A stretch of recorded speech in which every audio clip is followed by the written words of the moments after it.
بسم اللہ الرحمن الرحیم۔ چند منٹ بعد اجنبی کمرے سے باہر نکلتا ہوا نظر آیا۔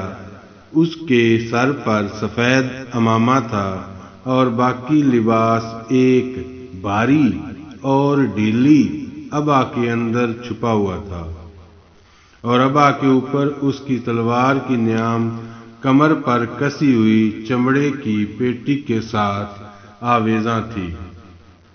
سین میں عاتکہ اور زبیدہ کے علاوہ دو نوکر، جن میں سے ایک نے اس کے گھوڑے کی باگ تھام رکھی تھی، کھڑے تھے۔ وہ لمبے لمبے قدم اٹھاتا ہوا آگے بڑھا اور نوکر کے ہاتھ سے باگ پکڑتے ہی گھوڑے پر سوار ہو گیا۔ آن کی آن میں وہ پھاٹک سے باہر جا چکا تھا۔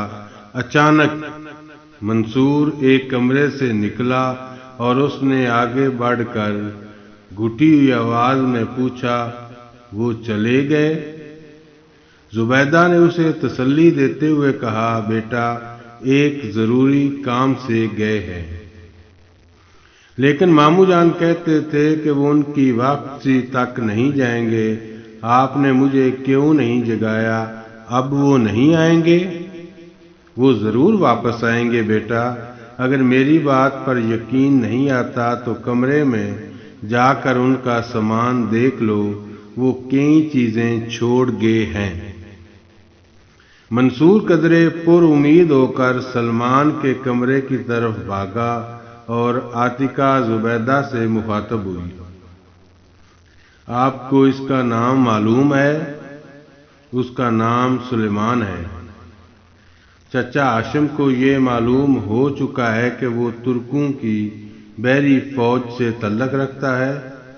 نہیں، آقا نے تمہارے چچا کو صرف یہ بتایا تھا کہ یہ نوجوان الفجارہ کے ایک عرب قبیلے کے سردار کا بیٹا ہے، اور اسے راستے میں میری حفاظت کی ذمہ داری سونپی گئی تھی۔ آپ نے ان کی ساری گفتگو سنی تھی؟ ہاں، جب وہ باتیں کر رہے تھے تو میں ساتھ والے کمرے میں موجود تھی۔ تمہارے چچا کی باتیں سننے کے بعد میں یہ سوچ بھی نہیں سکتی کہ وہ غداروں کے ساتھ شامل ہو سکتے ہیں۔ سعید کے والد عصبات سے بہت خفا تھے کہ انہوں نے اپنے دو بیٹے یرغمال میں بھیج دیے ہیں، اور وہ انہیں بے غیرتی اور بزدلی کا طعنہ دے رہے تھے۔ لیکن تمہارے چچا بار بار یہی کہہ رہے تھے کہ یہ ایک مجبوری تھی۔ ہم تیاری کے لیے مہلت چاہتے تھے۔ اب اگر آپ بیرونی مدد کی کوئی امید لے کر آئے ہیں تو میں آپ کے ساتھ ہوں، اور دشمن کے خلاف تلوار اٹھاتے ہوئے مجھے اس بات کی پرواہ نہیں ہوگی کہ وہ میرے بیٹوں کے ساتھ کیا سلوک کرتا ہے۔ تم یہ کہہ رہی ہو کہ غرناطہ میں کوئی خطرناک سازش ہو رہی ہے، لیکن اگر تمہارے چچا ان کے دشمن ہوتے تو وہ بار بار یہ کیوں کہتے کہ موجودہ حالات میں آپ غرناطہ کے لیے قطعاً غیر محفوظ ہیں؟ چچا ہاشم نے یہ کہا تھا؟ ہاں۔ اور انہوں نے کیا جواب دیا تھا؟ انہوں نے یہ کہا تھا کہ میں اس مسئلہ پر سوچوں گا، ابھی مجھے آرام کی ضرورت ہے۔ عاتکہ نے کہا، چچی اس کا مطلب اس کے سوا کچھ نہیں ہو سکتا کہ چچا ہاشم انہیں کریدنا چاہتے تھے، کیونکہ سعید کے والد نے انہیں اعتماد میں لینے سے گریز کیا تھا، اور ان کی روانگی کی وجہ یہی تھی کہ وہ چچا ہاشم کو اس بات کا موقع نہیں دینا چاہتے کہ وہ ابو القاسم اور دوسرے غداروں کو خبردار کر دیں، تاکہ انہیں غرناطہ پہنچتے ہی گرفتار کر لیا جائے۔ اب مجھے بھی یقین ہے کہ وہ سیدھے غرناطہ گئے ہوں گے۔ زبیدہ نے کچھ سوچ کر سوال کیا، تمہیں معلوم ہے کہ وہ کس وقت روانہ ہوئے تھے؟ نوکروں نے مجھے بتایا تھا کہ وہ رات کے پچھلے پہر روانہ ہو گئے تھے۔ سعید کے والد آدھی رات کے قریب تمہارے چچا کو رخصت کرتے ہی چلے گئے تھے۔ اس کا مطلب ہے کہ وہ تمہارے چچا سے بہت پہلے غرناطہ پہنچ جائیں گے۔ منصور مسکراتا ہوا واپس آیا اور اس نے کہا، وہ اپنی کمان، ترکش اور کپڑوں کا ایک جوڑا چھوڑ گئے ہیں، لیکن اپنی تلوار اور تمنچا ساتھ لے گئے ہیں۔ عاتکہ نے پوچھا، تم نے ان کے پاس تمنچا دیکھا تھا؟ ہاں، انہوں نے میرے سامنے تپائی پر رکھ دیا تھا۔ میں نے چمڑے کی پیٹی کے ساتھ بارود کی ایک تھیلی بھی دیکھی تھی۔ خالہ عاتکہ، کہیں وہ باقی چیزوں کو بیکار سمجھ کر تو نہیں چھوڑ گئے؟ آپ کو یقین ہے کہ وہ ضرور واپس آئیں گے؟ انشاءاللہ ضرور آئیں گے، لیکن میری سمجھ میں نہیں آتا کہ تم اتنے پریشان کیوں ہو؟ میں پریشان نہیں ہوں، مجھے اس بات پر غصہ آ رہا ہے کہ وہ مجھ سے ملے بغیر کیوں چلے گئے، اور چچی زبیدہ نے مجھے جگانے کی کوشش کیوں نہ کی۔ جب نانا جان جا رہے تھے تو انہوں نے مجھ سے کہا کہ اب ان کے میزبان تم ہو۔ تم اس وقت جاگ رہے تھے؟ عاتکہ نے پوچھا۔ ہاں، اور نانا جان کو رخصت کرنے کے بعد بھی میں کافی دیر ان سے باتیں کی تھی۔ وہ تمہاری بے معنی باتوں سے بیزار تو نہیں ہوا تھا؟ کس سے؟ تمہاری گفتگو سے۔ وہ کیوں؟ منصور بگڑ کر پوچھا۔ تم اتنا بھی نہیں سمجھ سکتے کہ لوگ آدھی رات کے وقت باتیں کرنے کی بجائے سونا زیادہ پسند کرتے ہیں؟ عاتکہ اپنی مسکراہٹ چھپانے کی کوشش کر رہی تھی۔ منصور نے بگڑ کر کہا، چچی زبیدہ، ذرا ان کا لباس تو دیکھیے، ایسا معلوم ہوتا ہے کہ یہ ساری رات مچھلیاں پکڑتی رہی ہیں۔ عاتکہ ہنس پڑی۔ زبیدہ نے کہا، بیٹی تمہیں سردی نہ لگ جائے، اندر چلو، میں ابھی آگ جلاتی ہوں۔ نہیں، میں اب گھر جاؤں گی۔ کیوں منصور، تم میرے ساتھ چلو گے نا؟ منصور نے جواب دینے کے بجائے اس کا ہاتھ پکڑ لیا۔ غرناطہ کے 8 سرکردہ آدمی وزیر سلطنت ابو القاسم کے عالی شان محل کے ایک کشادہ کمرے میں بیٹھے تھے۔ ہاشم نے ایک نوکر کے ساتھ کمرے کے دروازے پر رکا اور قدرے توقف کے بعد السلام علیکم کہہ کر جھجکتا ہوا اندر داخل ہوا۔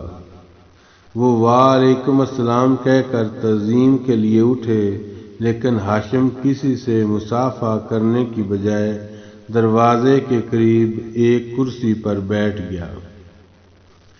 اس کا چہرہ اترا ہوا تھا۔ کمرے میں تھوڑی دیر خاموشی چھائی رہی، پھر غرناطہ کے ایک معمولی تاجر نے سوال کیا، کیا بات ہے، آپ بہت پریشان نظر آ رہے ہیں؟ ہاشم نے گھٹی آواز میں جواب دیا، اب پریشانی کا لفظ ہمارے احساسات کی ترجمانی کے لیے کافی نہیں۔ ابو القاسم کب آئیں گے؟ اگر الحمرا میں کوئی اہم مسئلہ پیش نہ آ گیا تو وہ آ ہی رہے ہوں گے۔ ہم کافی دیر سے ان کا انتظار کر رہے ہیں۔ ایک ساتھ بعد 4 آدمی ملاقاتیوں میں شریک ہو چکے تھے اور ہاشم انتہائی حیرانی کی حالت میں ابو عبداللہ کی دور اندیشی اور ابو قاسم کے تدبر اور فرڈینینڈ کی فیاضی کے متعلق ان کی گفتگو سن رہا تھا۔ ایک عمر رسیدہ آدمی جو اپنے لباس سے کسی درسگاہ کا معلم معلوم ہوتا تھا کہہ رہا تھا، ہمیں اندیشہ تھا کہ بعد کوتاہ اندیش صلح کی شرائط کے خلاف عوام کو بھڑکانے کی کوشش کریں گے، لیکن خدا کا شکر ہے اہل غرناطہ نے ان شر پسندوں سے منہ پھیر لیا ہے۔ جو لوگ کل تک وزیر اعظم کو بے حسی اور بزدلی کے طعنے دیتے تھے وہ اب انہیں قوم کا محسن سمجھتے ہیں۔ اب غرناطہ کی مائیں سلطان معظم کو بھی دعائیں دیتی ہیں کہ انہوں نے قوم کو مزید تباہی سے بچا لیا ہے۔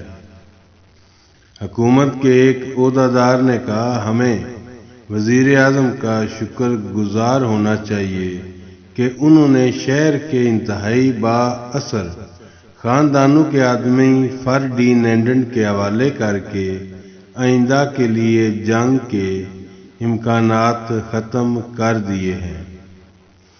اب اگر کسی شر پسند نے عوام کو مشتعل کرنے کی کوشش کی تو اسے منہ کی کھانی پڑے گی۔ دوسرے عہدیدار نے کہا، چند دن قبل یہ کون کہہ سکتا تھا کہ دشمن کا فوجی مست کر ہمارے لیے ایک منڈی بن جائے گا اور غرناطہ کے بازاروں میں غلے، ایندھن، پھلوں اور سبزیوں کے انبار لگ جائیں گے۔ پرسوں طلوع آفتاب سے لے کر غروب آفتاب تک سنیٹا فے کے ساتھ چھکڑے غرناطہ پہنچے تھے۔ کل ان کی تعداد 100 سے زیادہ تھی۔ کھچروں اور گدھوں پر بھی کافی سامان پہنچ رہا ہے۔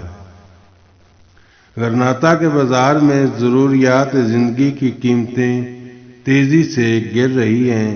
اس کے علاوہ جنوب کے راستوں کی ناکہ بندی کر کے فرڈینینڈ نے ہمارے لیے مزید آسانیاں پیدا کر دی ہیں۔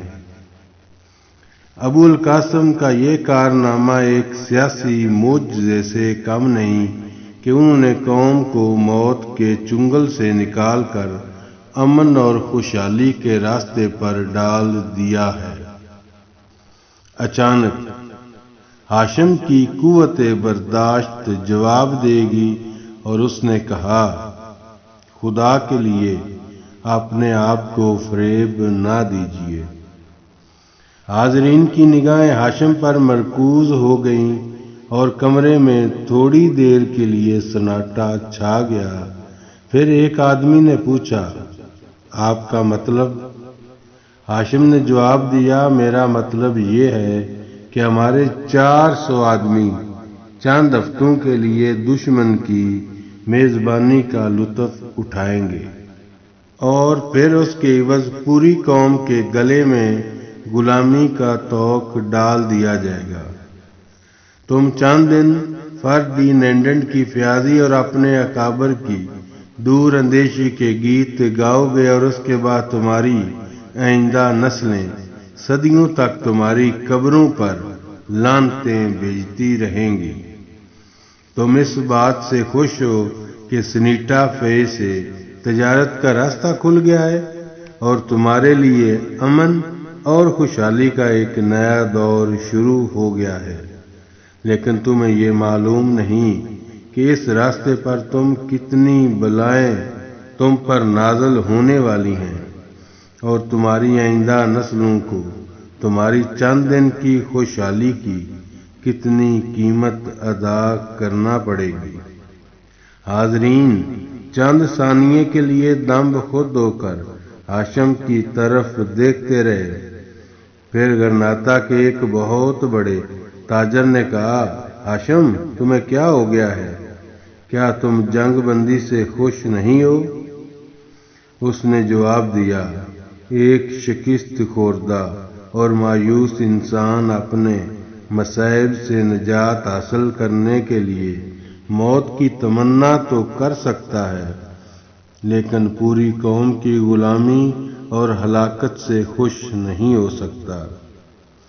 ایک فوجی افسر نے کہا، لیکن تمہارے خیالات پہلے یہ نہیں تھے، اور جہاں تک مجھے معلوم ہے تمہیں اپنے 2 بیٹوں کو فرڈینینڈ سے حوالے کرنے پر کوئی اعتراض نہیں تھا۔ اب تمہیں کوئی ایسی بات نہیں کرنی چاہیے جو غرناطہ کے امن کے منافی ہو۔ ہاشم نے جواب دیا، کیا اب مجھے اپنی غلطی پر پشیمان ہونے کا حق بھی نہیں رہا؟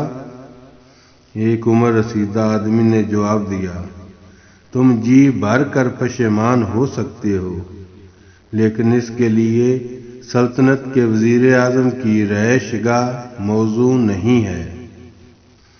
ہاشم نے ہونٹ کاٹتے ہوئے جواب دیا، جہاں تک مجھے معلوم ہے 6 ہفتوں کے بعد غرناطہ پر فرڈینینڈ قابض ہو جائے گا اور پھر یہ جگہ ہمارے مدبر اور دور اندیش وزیر اعظم کی قیام گاہ نہیں ہوگی۔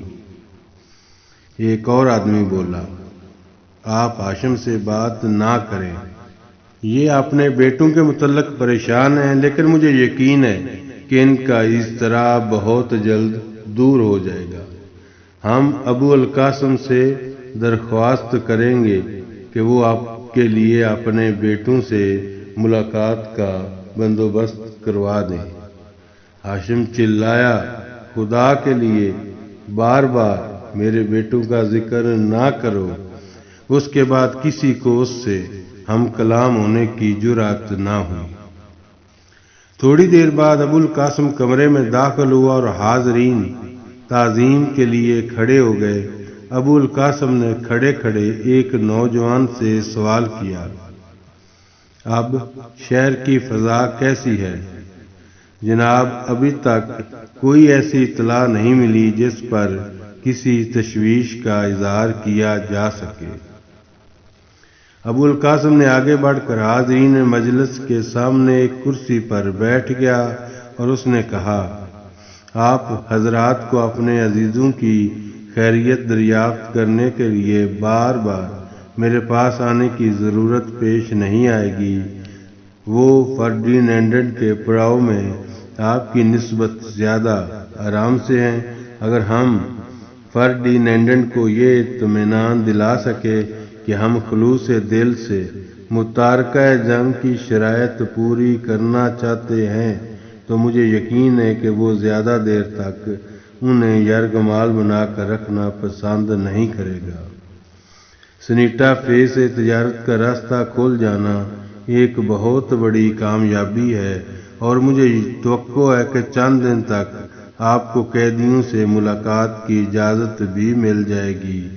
اب آپ کو بیکار وقت ضائع کرنے کی بجائے عوام کے پاس جانا چاہیے اور انہیں تسلی دینی چاہیے کہ حکومت جو کچھ کر رہی ہے ان کی بہتری کے لیے ہے۔ ہاشم دیر تک سر جھکائے ان کی باتیں سنتا رہا۔ اچانک ابو القاسم اس کی طرف دیکھ کر چونک گیا۔ ہاشم، معاف کیجئے، مجھے معلوم نہ تھا کہ آپ یہاں ہیں۔ آپ کب آئے؟ میں ابھی آیا ہوں، اس نے بد دلی سے جواب دیا۔ ایک آدمی بولا، جناب، یہ آپ کی کامیابیوں سے مطمئن نہیں۔ ان کا خیال ہے کہ غرناطہ کا راستہ کھول کر آپ ایک بہت بڑا خطرہ مول لے چکے ہیں۔ آپ کو معلوم ہونا چاہیے کہ میں ان کی رائے کا بہت احترام کرتا ہوں۔ اب اگر آپ حضرات مجھے اجازت دیں تو میں ان سے چند ضروری باتیں کرنا چاہتا ہوں۔ ابو القاسم کھڑا ہو گیا اور وہ باری باری اس سے مصافحہ کرنے کے بعد کمرے سے نکل گئے۔ ابو القاسم دوبارہ کرسی پر بیٹھ گیا اور اس نے ہاشم سے پوچھا، آپ کو میرا پیغام مل گیا تھا؟ ہاں۔ تو پھر آپ کو غرناطہ آنے کے بجائے اپنے گھر میں رہنا چاہیے تھا۔ ہو سکتا ہے کہ حامد بن زہرہ کی واپسی کے متعلق میرے خدشات بے بنیاد ہوں، لیکن اندلس کے ساحل پر فرڈینینڈ کے 2 جہازوں کی تباہی معمولی واقعہ نہیں۔ اس سے قبل فرڈینینڈ کی طرف سے ہمیں یہ اطلاع مل چکی تھی کہ حامد بن زہرہ کو مالٹا کے قید خانے سے نکال کر جس جہاز پر واپس لایا جا رہا تھا وہ سمندر میں لاپتہ ہو چکا ہے۔ اس لیے بعید از قیاس ہے کہ راستے میں ترک جہاز رانوں نے حملہ کر دیا ہو اور حامد بن زارہ کو چھڑانے کے بعد اندلس کے ساحل پر اتارنے کی کوشش کی ہو۔ میرا خیال تھا کہ حامد بن زارہ غرناطہ پہنچنے سے پہلے آپ کے ساتھ رابطہ قائم کرے گا۔